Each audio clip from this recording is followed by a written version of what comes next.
Eh bien bonjour à tous, c'est toujours plaisir de vous retrouver une nouvelle fois pour cette suite dans cette série sur l'amour, retrouver le premier amour, sur cette question de ce premier amour que l'on peut avoir perdu. Alors j'ai intitulé cet épisode aujourd'hui « Comment aimer Dieu qu'on ne voit pas ». Depuis le début de cette série, Retrouver le premier amour, la question de notre relation à Dieu est abordée de différentes façons. Comment cette relation que l'on a avec Dieu, comment existe-t-elle? Quelle est sa qualité, sa richesse, mais aussi le degré d'intimité que l'on développe petit à petit avec Dieu, avec notre Seigneur. Que faisons-nous de cette relation à Dieu?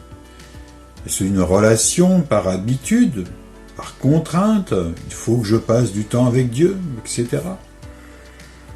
On peut se forcer, entre guillemets bien sûr, à passer du temps avec Dieu. Alors que ce soit dans la louange, dans la prière, dans la lecture de la parole, c'est une bonne chose de mettre sa volonté en action pour prendre du temps avec notre Seigneur.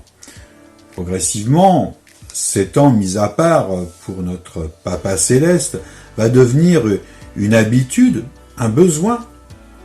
Le besoin d'être avec lui tout simplement en oubliant les réalités terrestres qui nous encombrent. Et il y en a.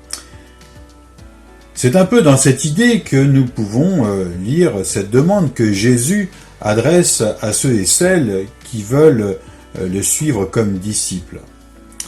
Donc on retrouve dans Luc 9 au verset 23, « Si quelqu'un veut venir après moi, qu'il renonce à lui-même, qu'il se charge chaque jour de sa croix et qu'il me suive. » Renoncer à soi-même et le suivre.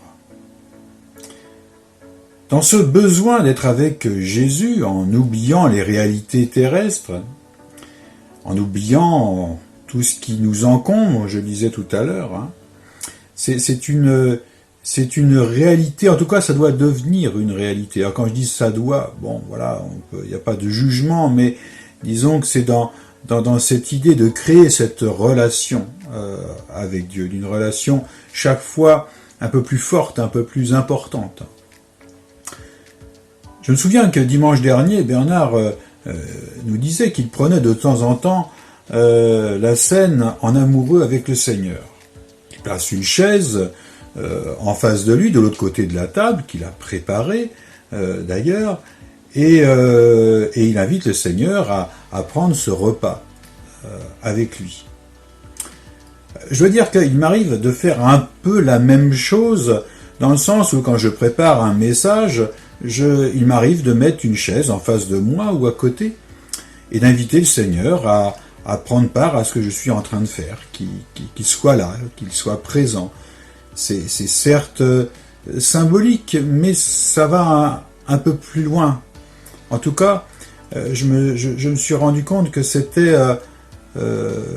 important pour moi pour visualiser un petit peu visualiser un peu la présence de Jésus auprès de moi. D'ailleurs, il y a peu de temps à l'église, j'avais mis une petite affichette sur le pupitre avec marqué dessus « Jésus est ici ». Alors j'avais expliqué brièvement la fonction de cette affiche.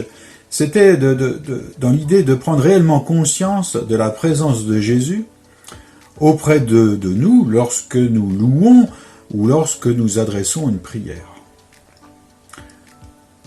Et en faisant cela, je pense que ça peut aider notre cerveau à prendre conscience de la présence invisible de Jésus et le rendre concret. Tout le monde n'a peut-être pas besoin de ça, mais en tout cas, moi, ça m'aide et je ne suis pas le seul. Être dans sa présence pour visualiser la relation. Et il faut dire que notre petit cerveau a bien du mal à concevoir et à vivre la réalité céleste, et il reste bien souvent accroché à tout ce qui est terrestre. Et d'ailleurs, on peut méditer sur la citation que l'on trouve en 1 Jean 4 au verset 20. « Si quelqu'un dit « j'aime Dieu » et qu'il haïsse son frère, c'est un menteur, car celui qui n'aime pas son frère, qu'il voit, comment peut-il aimer Dieu qu'il ne voit pas? Eh bien, si je renverse cette citation, ça fait comme ça. Comment aimer Dieu que l'on ne voit pas? Avec cette réponse, en aimant son frère que l'on voit, et par extension, j'ai envie d'ajouter, en aimant les hommes et femmes de ce monde en tant que créatures aimées de Dieu. Alors, en faisant cela, en s'aidant de cette citation, j'ai envie de dire, une fois de plus, nous arrivons à cette demande et à cette prière à faire monter à Dieu. Aide-moi, Seigneur Jésus, à aimer comme tu aimes et à voir les autres comme tu les vois. C'est vraisemblablement pour cela que je vous invitais mercredi dernier à méditer sur Matthieu 5 au verset 44 et 45 que je vous lis à nouveau.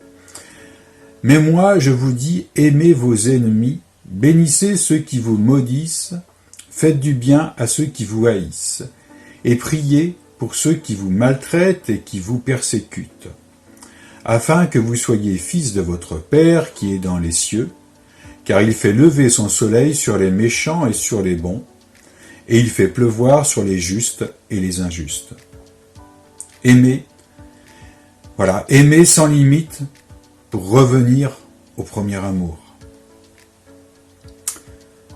Voilà, et pour finir, eh bien, écoutez, en guise de prière, mais surtout de méditation, je vais vous lire le psaume 23. « L'Éternel est mon berger, je ne manquerai de rien. Il me fait reposer dans de verts pâturages. Il me dirige près des eaux paisibles. Il restaure mon âme. Il me conduit dans les sentiers de la justice, à cause de son nom. Quand je marche dans la vallée de l'ombre de la mort, je ne crains aucun mal, car tu es avec moi. Ta houlette et ton bâton me rassurent. Tu dresses devant moi une table, en face de mes adversaires, tu oins d'huile ma tête, et ma coupe déborde. Oui, le bonheur et la grâce m'accompagneront tous les jours de ma vie, et j'habiterai dans la maison de l'Éternel jusqu'à la fin de mes jours.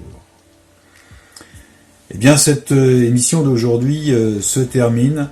Merci de l'avoir écoutée et vraiment continuez à passer du temps avec le Seigneur, du temps de qualité et bien continuez à méditer sur son amour, sur comment l'aimer, comment aimer Dieu que l'on ne voit pas. Je vous souhaite une très bonne journée. À bientôt. Bye.